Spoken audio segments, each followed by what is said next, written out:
भारत के अंदर body building या पहलवानी एक अपने आप में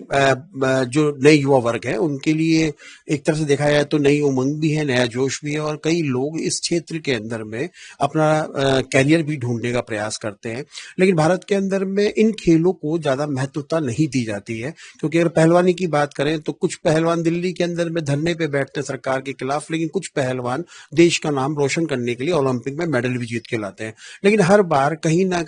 कुछ कमियां रहने के कारण शायद पहलवानों को सरकार के द्वारा जो सहयोग मिलना चाहिए वो शायद नहीं मिलता दिखाई दे रहा है। लेकिन क्योंकि राजस्थान के अंदर में जावेद खान जो है लगातार ऐसे कंपटीशन करते हैं जो नई युवा पीढ़ी को आगे बढ़ाने के लिए प्रेरणा देते हैं, जो अपने शरीर के साथ, क्योंकि भारत की औसतन आयु की अगर बात की जाए तो 1947 से पहले तकरीबन 38 से 40 साल हुआ करती थी, लेकिन उसके बाद में आज हम 65 से 70 साल के बीच के अंदर में एक न्यूनतम उम्र होती है। लेकिन क्योंकि अगर आप अपने शरीर को स्वस्थ रखेंगे या वर्जिश करेंगे, व्यायाम करेंगे, तो शायद आपका शरीर जो है उन तमाम बीमारियों से, तमाम घटनाक्रम से बचने का भी एक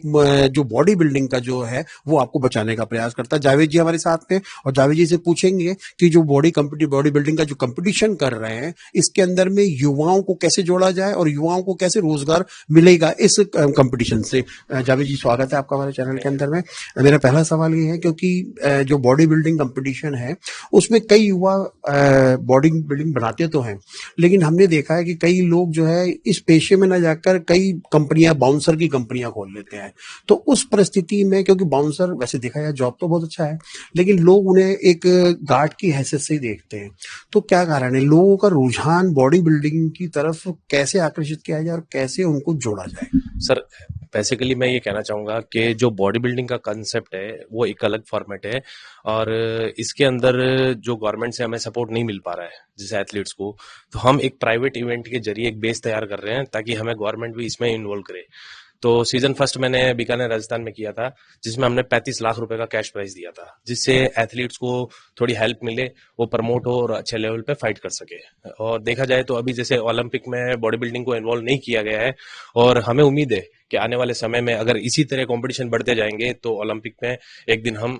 कोऑर्डिनेट कर पाएंगे। अच्छा, क्योंकि मेरा सवाल एक सेहत से जुड़ा हुआ भी है, क्योंकि आप अपनी बॉडी को अगर फिट रखते हैं तो शायद आपका शरीर भी उसी तरीके से मूवमेंट करता है। और क्योंकि ऐसी बहुत सारी मेडिकल की जो दवाइयां वगैरह आती है, लोग उसे खा के अपनी बॉडी बनाने का प्रयास करते हैं, लेकिन साइड उसके शरीर में साइड इफेक्ट वगैरह भी होता है। तो क्या लगता है कि लोगों को नेचुरल तरीके से बॉडी डेवलप करनी चाहिए, या जो मार्केट के अंदर बड़ी बड़ी कंपनियां दावे करती है बॉडी बनाने का, लंबा होने का, कि आप लंबे भी हो जाएंगे, पतले हो जाएंगे, तो क्या लगता है कि उन दोनों में क्या फर्क होना? देखो, बेसिकली मैं आपको ये कहना चाहूंगा कि एक स्टेरॉइड का गेम अगर देखें तो वो एक अलग फॉर्मेट होता है। अगर आपको हेल्थ से रिलेटेड अगर फिटनेस बनानी है तो आप नेचुरल भी क्रिएट कर सकते हो। अगर आपको एक लेवल पे जाके फाइट करना है तो उसके लिए आपको स्टेरॉइड का हेल्प लेना पड़ेगा। और माना जाता है कि स्टेरॉइड एक बैड इफेक्ट्स है, बट एक अच्छे कोच की गाइडेंस के अंदर अगर आप इसको यूज करो तो मुझे नहीं लगता कि इसका कोई बेटर इफेक्ट आपकी बॉडी पे आएगा। क्या शरीर शरीर के अंदर में इफेक्ट, जैसे कि मैं अगर भारी मात्रा में, अगर उसमें जो प्रोडक्ट होते हैं, प्रोटीन प्रोडक्ट वगैरह होते हैं,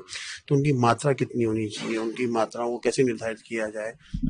ये सभी क्या है कि बॉडी के अकॉर्डिंग निर्धारित किया जाता है। अच्छे कोच की गाइडेंस के अंदर इसकी जो रीच वैल्यू है एथलीट्स को प्रोवाइड की जाती है। और जैसे छोटे तक के जितने भी डिस्ट्रिक्ट है जिनको बॉडी बिल्डिंग का क्राइटेरिया नहीं पता है, मैं उनसे यही गुजारिश करूंगा कि आप किसी अच्छे कोच की तरफ डायरेक्शन लेके आप बॉडी बिल्डिंग करें, क्योंकि बॉडी बिल्डिंग एक प्राइवेट जोन में देखें तो बहुत ही अच्छा एक टैलेंटिव और एक बड़ा प्लेटफॉर्म है। अगर इसको आप सही तरीके से उपयोग करेंगे तो भविष्य में आपको बहुत अच्छा फायदा मिलेगा इससे। अच्छा, क्योंकि सरकार जो है इसे कभी भी ओलंपिक के अंदर में शामिल नहीं कर पाई है, तो क्या लगता है कहीं ना कहीं को मलाल है सरकार से, या जो राजस्थान सरकार के खेल मंत्री हैं या भारत सरकार की किसी प्रतिनिधि से बात हुई हो कि इस कंपटीशन को भी लिया जाए, या कि शौकिया तौर पे ही चलता रहेगा? भारत सरकार इन्वॉल्वमेंट का जो एक रुझान देखा जाए तो जैसे इंडिया के अंदर बॉडी बिल्डिंग का क्रेज तो बहुत है, बट इसको ओलंपिक में जोड़ने के लिए अभी तक कोई भी बड़ी फेडरेशन टाई अप नहीं कर पा रही है। मुझे लगता है इसके अंदर थोड़ा बहुत समय अगर हम कंसिडर करें तो ये ओलंपिक में जुड़ सकता है, उसके लिए थोड़ी मेहनत जाएगी। हाँ। और अगर अगर युवाओं को अगर जोड़ने की बात की जाए तो युवाओं को कैसे जोड़ेंगे, क्योंकि आज की युवा पीढ़ी जो है वो ज़्यादातर हॉलीवुड या बॉलीवुड की तरफ ज़्यादा है, आईटी सेक्टर में ज़्यादा जा रही है, क्योंकि ये जो प्लेटफार्म है, ये प्लेटफार्म ऐसा है कि आपके शरीर की नुमाइश का एक तरह से देखा है तो प्लेटफार्म है, तो लोगों को जोड़ने का कैसे आप करेंगे? देखो, बॉडी बिल्डिंग, फिटनेस ये शरीर के लिए बहुत ही महत्वपूर्ण चीज है। इसके अंदर अगर अपन रेगुलर प्रैक्टिस करते हैं तो हम नशे की दूरी बना सकते हैं। अगर पेरेंट्स अपने बच्चों को अगर इसी तरह सपोर्ट करें, मैं नहीं कहता कि सारे बॉडी बिल्डिंग करें, इसमें काफी गेम्स है, जैसे पावर लिफ्टिंग है, आर्म रेसलिंग है, बॉडी बिल्डिंग है, काफी क्राइटेरियाज है जो हमारे ओलंपिक में ऐड हो चुके हैं। तो पेरेंट्स को मैं यही मैसेज देना चाहूंगा कि आप अपने बच्चों को खेल के अंदर आकर्षित करें और उनको थोड़ा सहयोग करें। तो आने वाली पीढ़ी जिस हिसाब से अपनी नशे की तरफ बढ़ रही है, तो ये एक मोमेंट बन सकता है जो डाइवर्ट हो जाए। अच्छा, मेरा लास्ट सवाल है, क्योंकि आपने देखा हो दिल्ली में पहलवानों ने भी धरना प्रदर्शन दिया, तो क्या लगता है आपको कि महिलाओं की क्या इसके अंदर में भागीदारी हो सकती है और महिलाओं को कैसे जोड़ा जा सकता है, और खासकर उन महिलाओं, क्योंकि हरियाणा देखा जाए तो बॉडी लिफ्टिंग के अंदर नंबर 1 आता है भारत के अंदर में, हरियाणा की बेटी गोल्ड मेडल जीत के लाई है, तो राजस्थान की बेटियों को कैसे जोड़ेंगे आप? सर, हम यही कोशिश कर रहे हैं कि राजस्थान से हम बड़े से बड़ा गेम करवाएं। जैसे लास्ट सीजन फर्स्ट मैंने जेके क्लासिक का किया था, 35 लाख रुपए कैश प्राइज देने का मेरा एक ही मोटिव था कि एथलीट्स को यहाँ एक अच्छा प्लेटफॉर्म मिले, उनको ये उम्मीद रहे कि भाई हाँ, हमें एक अच्छा प्लेटफॉर्म मिलने लग गया है और हम इस गेम से आगे जुड़ के आगे बढ़ सकते हैं। और महिलाओं को इसके अंदर हमने महिला कैटेगरी और दिव्यांग कैटेगरी भी इन्वॉल्व की है, जिसमें जो प्लेटफॉर्म ऊपर नहीं जा पा रहा है उसको हम पुश करके और सपोर्ट करें।